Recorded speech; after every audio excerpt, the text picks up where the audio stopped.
بسم الله الرحمن الرحیم. قدرمندو لیدونکو اوریدونکو او ګرانو هیوادوالو سلامونه او احترامات مې ومنئ. نن 11 د جولای کال 2016 چې د شنبې ورځ سره سمون خوري ستاسې په خدمت کې حاضر یم. د نن ورځې موضوعات مو ټول نړیوال دي او په ضمن کې د سیمه ییز خبرونه هم شته دی.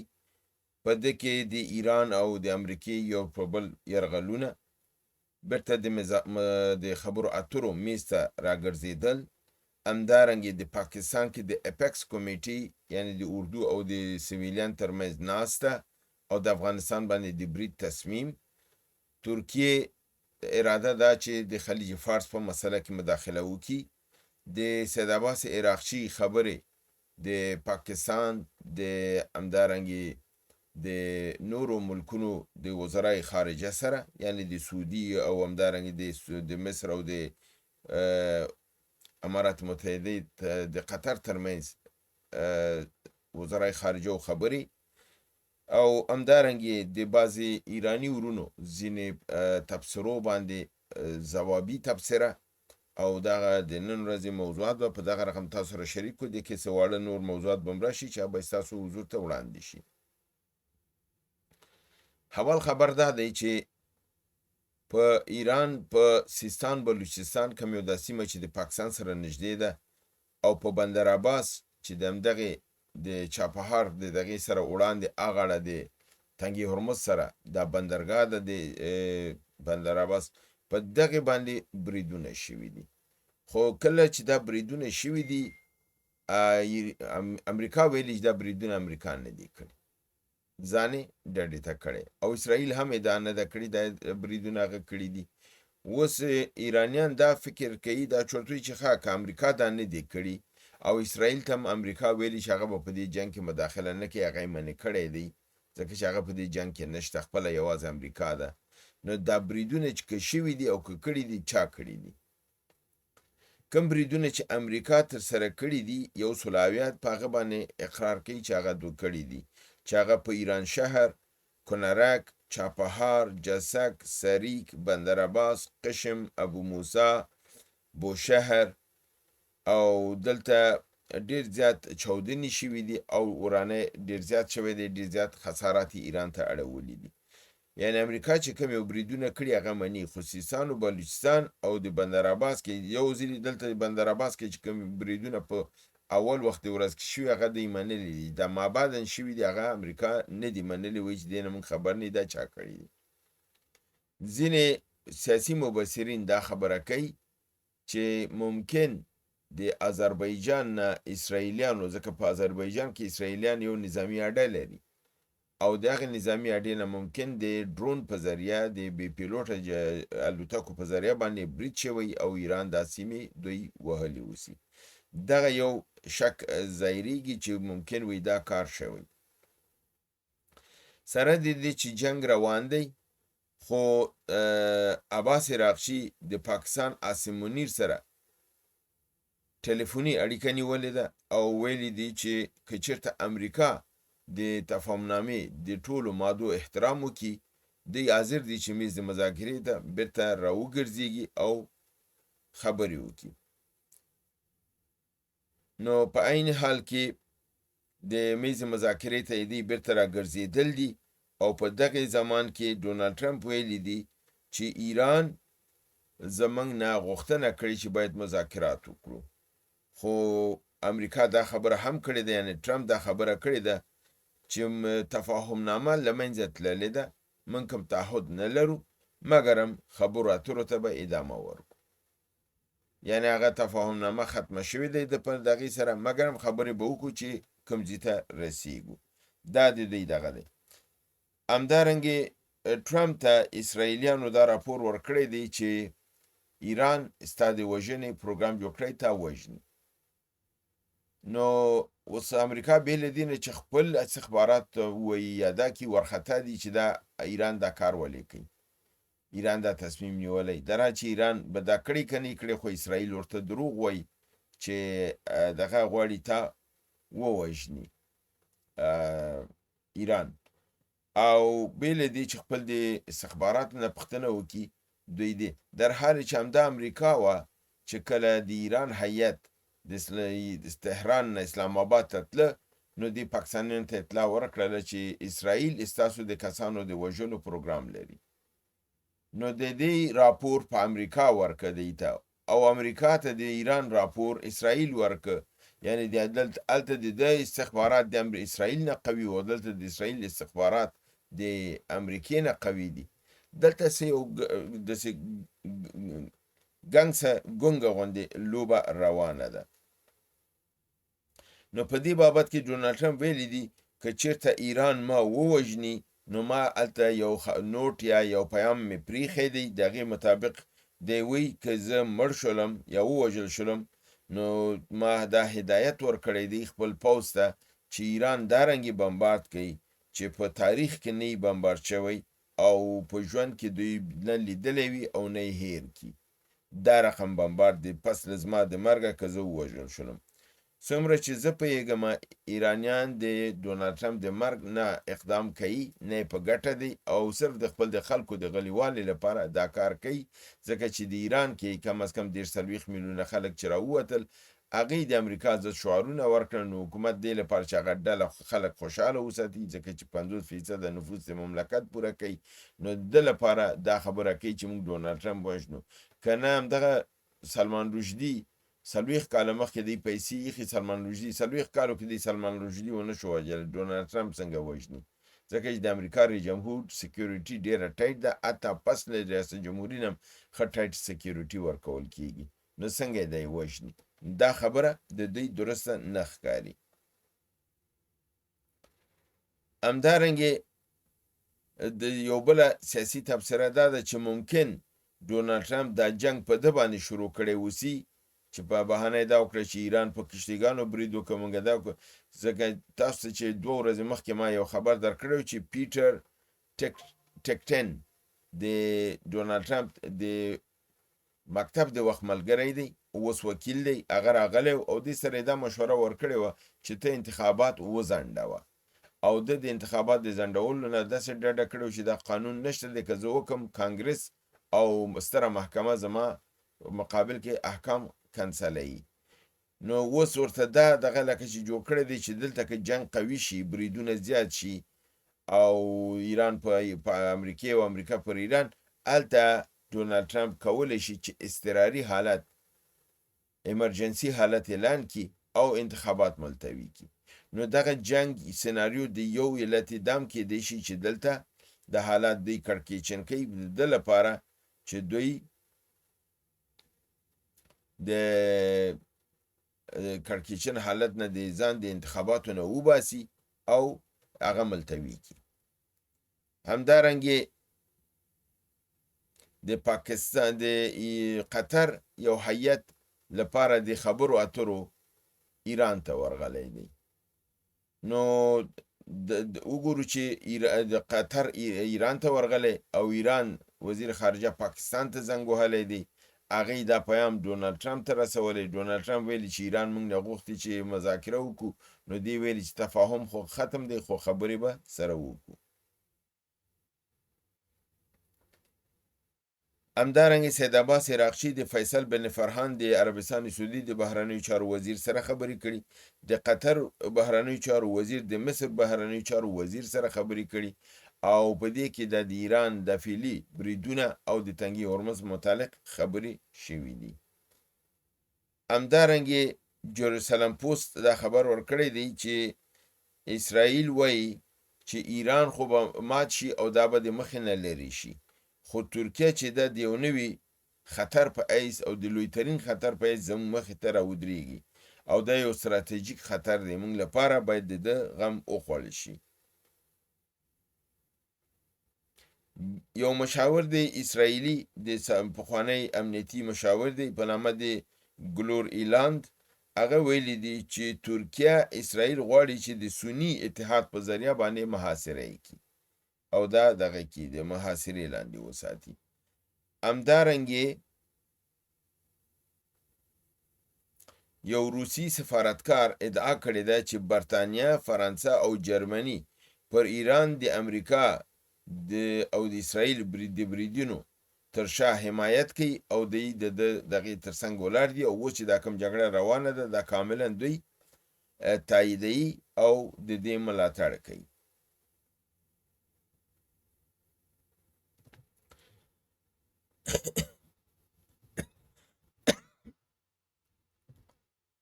او بل خبر دا دی چې ترکیه د روسي هغه میزایلونه S-400 چې په 2018 او 2018 2.5 میلیارډ ډالر ورکړي و، د اخیستي S-400 دا یې د امریکې په غوښتنې سره د خلیج فارس یو مملکت ته دا ورکړي دي، ځکه چې کله د S-400 یا S-400 چې ترکیه اخیستي و، امریکا د هماغه وخت نه ترکیې ته د F-15 یا F-35 د طیارو ورکړنه بنده کړې وه، ویلو دا نه درکوو.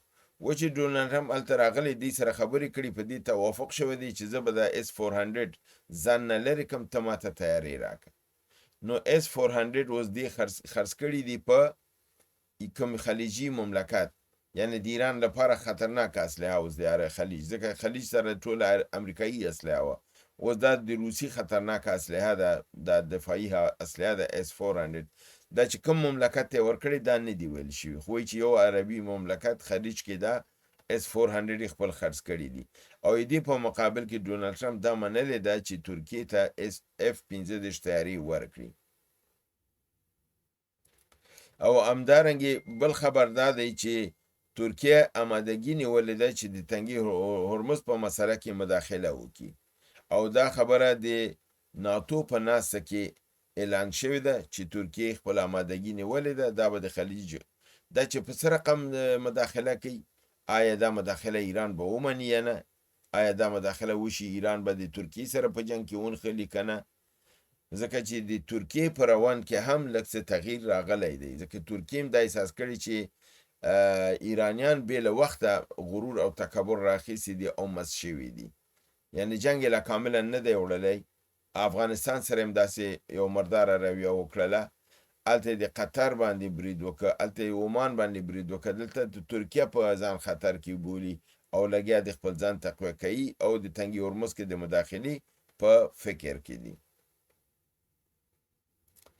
همدارنګې د پاکستان کې اپیکس کمیټي هماغه یو نظامی کمیټه ده چې په هغې کې صدر اعظم هم کینی، د 4 ایالتونو وزیر اعلی هم کینی، د کورنۍ چارو وزیر هم کینی، وزیر دفاع هم کینی، مشاور امنیت ملی چې یو جنرال دی هغه هم کینی، او په خپله لوی دریسي ساسم منیر هم کینی، دا اپیکس کمیټي جوړوي.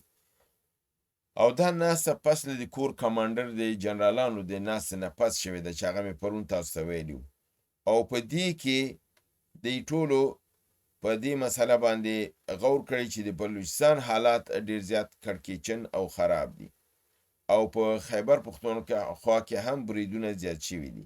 په دې ناسته کې د افغانستان متعلق او د بلوچستان متعلق تصامیم نیول شوي دي. په افغانستان، په خیبر پښتونخوا او په بلوچستان باندې به د ډرون نظارت شروع شي، سرویلنس به کېږي د دې سیمو ډېر زیات، او په افغانستان کې به بعضې مهمو اهدافو او موخو باندې به بریدونه وشي او افغانستان به ووهل شي.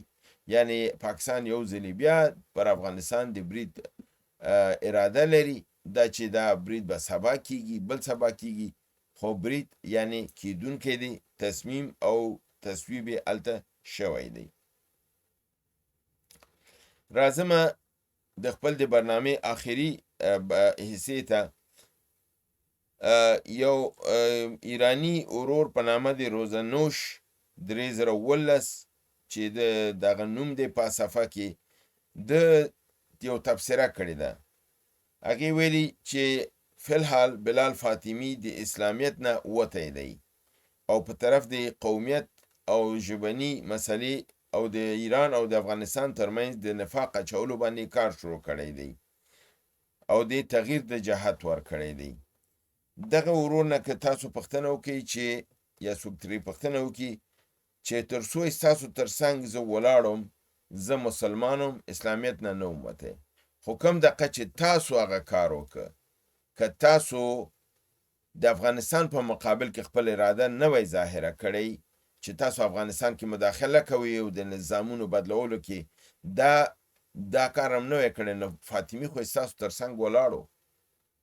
دا خو تاسو وایي چې دا اراده مو وکړله چې په افغانستان کې به لاس اچونه کوئ او نفاق تاسو شروع کړ. تاسو د افغانستان خلکو منځ کې نفاق اچول شروع کړل، ځکه یو ډله په غېږ کې ونیول او اعلان هم وکړ چې دا زمونږ ډله ده.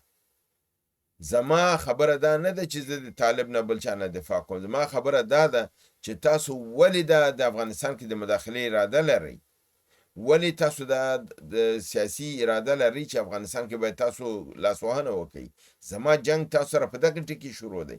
تاسو نن معذرت وغواړئ، دې خبرې نه تیر شئ، زه بیرته ستاسو تر څنګ یم. زما نه اسلامیت تغییر شوی دی، نه زه په کوم موقف چې د صهیونیزم او د امریکا په مقابل کې دا جنگ روان دی ولاړ یم، زه اوس هم ولاړ یم. نو دلته ستاسو دا موقف کاملا غلط دی. تاسو خپل په ګریوان کې سر کوز کوئ چې تاسو څه وکړل. خطا مونږ کې ده که تاسو کې ده؟ مونږ خو شروع نه ده کړې، تاسو شروع وکړه. د افغانستان ملت، حکومت، مونږ ټول در سره ولاړو. تاسو یو ځل افغانستان ته وویل چې تاسو تنها ناستئ، دلته بل څوک هم دی او دا در باندې راولم. نو دا خو د افغانستان خلک نه مني. هر څوک چې مداخله کوي لعنت پې مونږ وایو، که هغه هر څوک وي. په همدارنګې یو بل ورور حافظ شیرازي وایي چې که عربي ممالک مسلمان دي نو خپل د روابط دی د قدس د متجاوزینو سره بند کړي. یعنی د امریکا سره خپل روابط باید بند کړي او هغه کسان چې په اسلامي امارت باندې، په جمهوری اسلامي باندې برید کې، د هغې سره د خپل روابط بند کړي.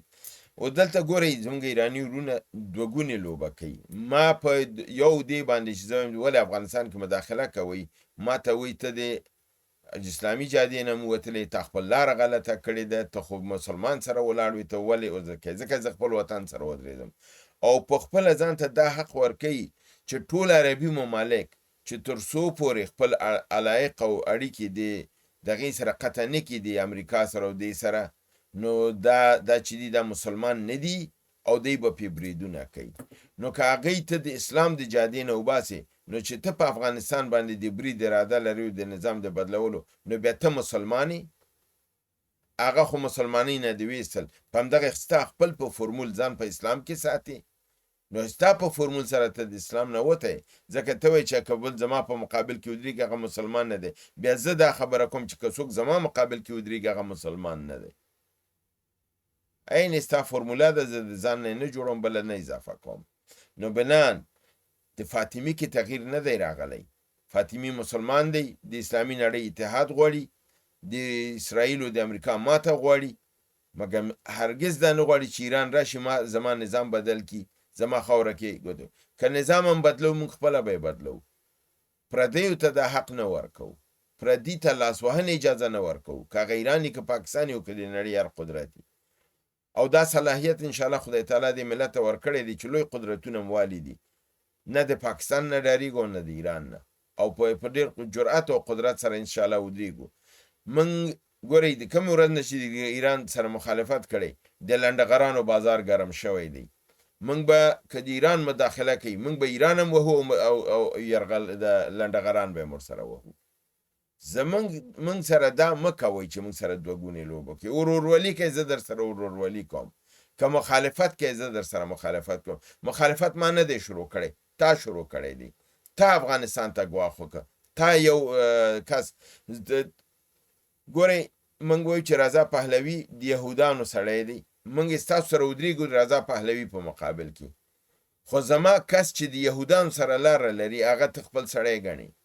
زه ستا یهودی نه منم، اما ته زما چې دی چې هغه و دا د برنارد سره لاره نه لري، د یهود سره، د فرانسویانو د اسرائیلیانو سره لاره نه لري. نو ته څنګه ما دپاره هغه شی منې چې ځان ته یې نه منې؟ ځان ته رضای پهلوي چې د اسرائیلو سړی دی نه منې، ما ته د اسرائیلو سړی منې، نو دا ستا کومه اسلام مسلماني ده؟ دا دغه ځواب تاسو راکړئ ستاسو دا کومه مسلماني ده. زمونږ خو الحمدلله دغه ایمانو چې د ټولو مخالفتونو باوجود راغلو در سره ودرېدلو چې دا ایران مات نشي، اسلامي نړۍ سقوط ونه کړي او اسرائیل او امریکا دلته رانشي. تاسو وکړه زموږ د ټولو زحماتو باندې یخې اوبه واچولې، خوله کې دې راته تریخ بادام راکړه چې دا وخوره او د دې ځینه ځه. نو بیا څه آرزو لري، امید لري چې مونږ بیا ستاسو تر څنګ ودرېږو تر څو چې ایران د خپل کړنه نه سمه کړي، معذرت نه غوښته او د لنډغرانو نه لاس نه لري کړي، دا به مستونزه به زمونږ روانه او مونږ په دې سکه تبلیغ او مبارزه وکړو. دا زما د نن ورځې خبرونه او تبصرې هیله ده چې برنامه وګورئ، خو کې دوستان سره شریکه کړئ. تر بل برنامې ستاسو حضور ته حاضرېږم. تاسو په لوی پروردګار د عالمانو سپارم و ما علینا الا البلاغ.